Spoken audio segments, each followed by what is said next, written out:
The story begins long ago, before K-pop even existed, before the internet, before any of that. Demons roamed freely among humans, preying on them in the darkness, draining their souls and feeding them to their ruler, a powerful demon lord known as Guima. For centuries, humans were helpless against this threat until three women discovered something extraordinary. Their singing voices could be weaponized. Together, they created a magical barrier called the Honmoon, a force field of sound and soul that kept the demons at bay. Over the generations, new trios of hunters rose up to carry on the tradition. But the ultimate dream, something whispered about for centuries, was the Golden Honmoon, a final permanent seal that would banish every demon forever. Now cut to the present day. We meet Huntrix, a K-pop girl group made up of three members: RUMI, the lead singer, Mira, and Zoe, her bandmates. Together, they are the latest generation of demon hunters, trained since childhood by a former hunter named Celine. They perform, they tour,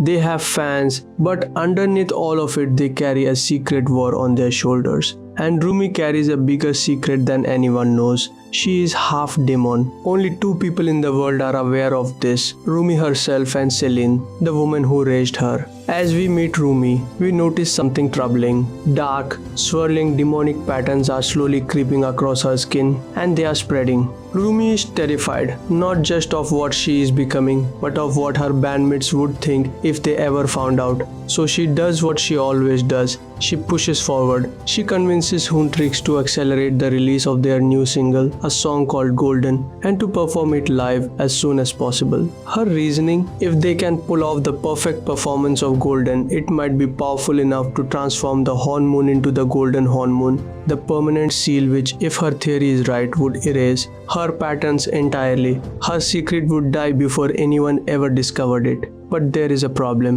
Right as they begin preparing for this performance, RUMI starts losing her voice. Now over in the demon world, Guima is furious. His minions have been failing him. The Honmoon is still standing. Humans are still protected. He needs a new strategy. And that is where Jinwoo comes in. Jinwoo is not a demon by birth. He was once human. 400 years ago, he was a poor young man whose family was suffering, and Guima offered him a deal: fame, wealth, recognition, everything Jinwoo's family needed to escape poverty. He accepted, and for a time it worked. But then Guima dragged him into the demon world, and Jinwoo has lived with the guilt of his family's eventual downfall ever since. He is tormented by it daily, hearing Guima's voices in his head, voices that use his shame against him to keep him enslaved. Now Guima gives Jinwoo a new mission. He will lead a group of 5 demons in disguise as a human boy band called the Saja Boys. Their job is simple: steal Huntrix's fans. The Honmoon is powered by human connection, by the bond between the hunters and the people who love them. Weaken that bond and the barrier weakens too.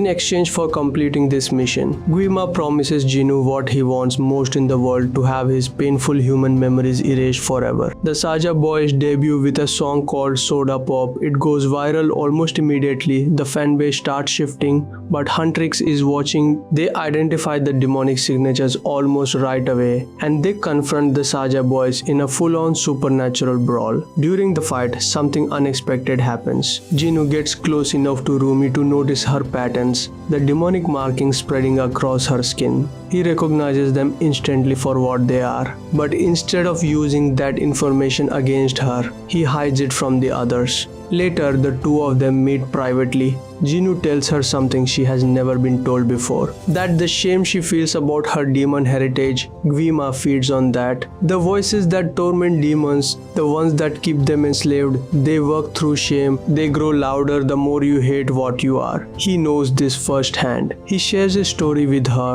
the deal, the poverty, the guilt, the 400 years of regret, and RUMI for the first time feels understood. Meanwhile, the Saja Boys keep rising. Every new fan they steal weakens the Honmoon a little more, and with the barrier thinning, demons start slipping through into the human world. attacks become more frequent. Huntrix scrambles to respond. In the chaos, they rush to produce a new song, Take Down, a hard, aggressive track designed specifically to expose the Saja boys for what they are. But the lyrics bother Rumi. They are harsh, demon-hating. Reading those words feels like reading hate mail about herself. It strains her relationship with Mira and Zoe, who cannot understand why she keeps pushing back on a song that is literally designed to help them win. Rumi then makes a bold move. She goes to Jinu with a proposal if he helps Huntrix win the upcoming Idol Awards, the biggest event of the season, with enough audience energy to potentially strengthen the Honmoon significantly. She will make sure he can stay in the human world freely without Guima's control. It is a real offer, and Jinu is tempted. Then something even more significant happens between them. Rumi tells him that talking to him, being understood by him, has healed something in her.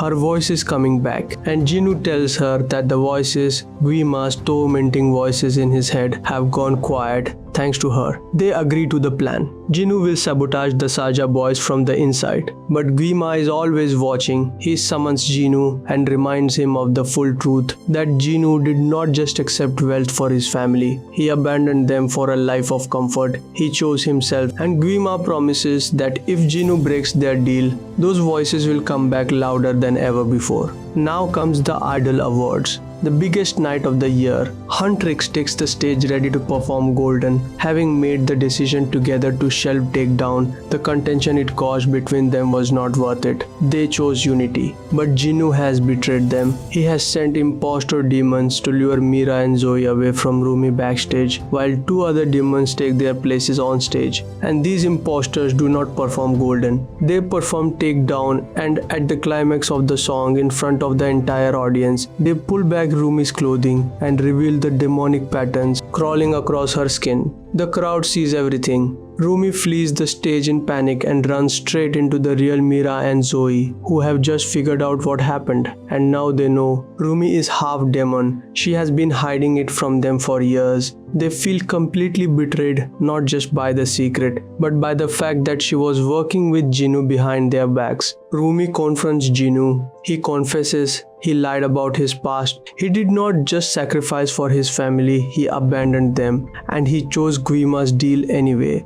The truth is ugly, and Rumi is devastated. And now the real disaster begins. Guima, who has been feeding on drained souls and growing stronger as the Honmoon deteriorates, is finally powerful enough to cross into the human world himself. He arrives and casts a trance over the crowd, including Mira and Zoe, pulling them all toward the Saja boys stage for a mass soul harvest. Rumi is alone, scared, desperate. She goes to Celine and asks her to end her life. Celine refuses and instead tries to calmly discuss practical next steps, how to restore the Honmoon, how to fight back. But Rumi does not want practical. She explodes. She tells Celine she never truly loved her. Not fully, not the way a mother should. She repudiates the destroyed Honmoon, the mission, all of it, and she walks out. But Rumi does not run away, because somewhere inside her, even after everything, she cannot leave Mira and Zoe behind. She storms the Saja boys' performance alone, and instead of fighting with weapons or power, she does something unexpected. She picks up a microphone and starts singing. Not Golden, not Take Down, something new, something improvised and raw and completely her own, a song about shame,